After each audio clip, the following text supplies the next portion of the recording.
সাম্প্রদায়িক সহিংসতা এবং সংখ্যালঘু মুসলমানদের উপর দমন পীড়ন বিশ্বব্যাপী উদ্বেগের কারণ হয়ে উঠেছে। আন্তর্জাতিক গণমাধ্যম প্রায়ই সেখানকার সংখ্যালঘুদের উপর নির্যাতন নিপীড়নের বিষয়ে বিভিন্ন প্রতিবেদন প্রকাশ করেছে।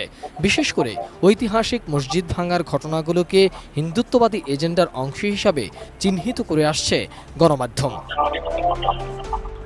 এই উগ্রবাদী কর্মকাণ্ডে সামাজিক ও রাজনৈতিক উদ্দেশ্য, ভারতের ধর্মনিরপেক্ষ কাঠামোর উপর এসবের প্রভাব এবং সংখ্যালঘু মুসলিম নিপীড়নের বিষয়ে বৈশ্বিক প্রতিক্রিয়াও অত্যন্ত গুরুত্বের সঙ্গে দেখে আসছে গণমাধ্যমগুলো।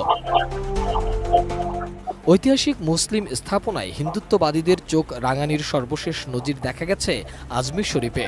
গত ২৭ নভেম্বর হিন্দুস্তান টাইমসের এক প্রতিবেদনে বলা হয়েছে, উগ্রবাদীদের আবেদনের পরিপ্রেক্ষিতে আজমিরের আদালত ৩টি পক্ষকে নোটিশ দেয়। ওই প্রতিবেদনে বলা হয়, খাজা মঈনুদ্দিন চিশতি দরবারের ভেতরে একটি শিব মন্দির রয়েছে।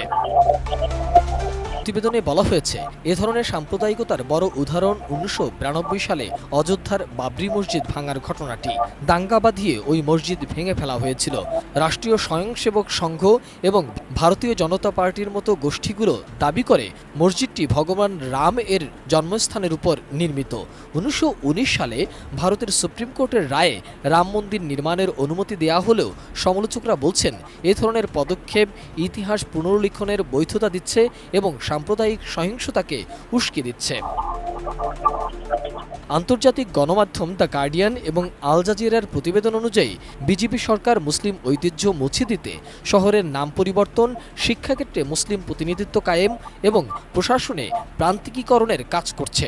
ভারতে মসজিদগুলোর উপর এমন আক্রমণকে ইসলামী পরিচিতির উপর আঘাত হিসাবে বিবেচনা করা হয় বাংলাদেশ, পাকিস্তানের মতো মুসলিম সংখ্যাগরিষ্ঠ দেশগুলোতে। এ ধরনের ঘটনাগুলো আশপাশের দেশে হিন্দু সংখ্যালঘুদের বিরুদ্ধে প্রতিশোধমূলক সহিংসতার সূত্রপাত ঘটায়। কূটনৈতিক সম্পর্ক এই কারণে উত্তেজনাপূর্ণ হয়ে উঠেছে। এদিকে ভারতের আগ্রায় সম্রাট শাহজাহানের গড়া অমূল্য নিদর্শন তাজমহলকে বোমা মেরে উড়িয়ে দেওয়ার হুমকি দেওয়া হয়েছে বলে জানিয়েছে পুলিশ। মঙ্গলবার আগ্রায় উত্তরপ্রদেশ রাজ্য পর্যটনের আঞ্চলিক অফিসের ইমেইলে এই হুমকি আসার পর তাজমহলের ভিতরে ব্যাপক তল্লাশি চালিয়েছে পুলিশ ও অন্যান্য নিরাপত্তারক্ষীরা। তাজমহলের নিরাপত্তার দায়িত্বে থাকা অতিরিক্ত পুলিশ কমিশনার সাইদ আবির আহমেদ সংবাদ সংস্থা পিটিআইকে জানিয়েছে, হুমকি পাওয়ার পর সেখানে একটি বোমা নিষ্ক্রিয়করণ স্কোয়াড, একটি ডগ স্কোয়াড এবং অন্যান্য নিরাপত্তা বাহিনীর সদস্যদের পাঠানো হয়েছিল। তবে সেখানে সন্দেহজনক কিছু পাওয়া যায়নি। তবে কারা এই হুমকি দিয়েছে তা জানানো হয়নি পুলিশের পক্ষ থেকে।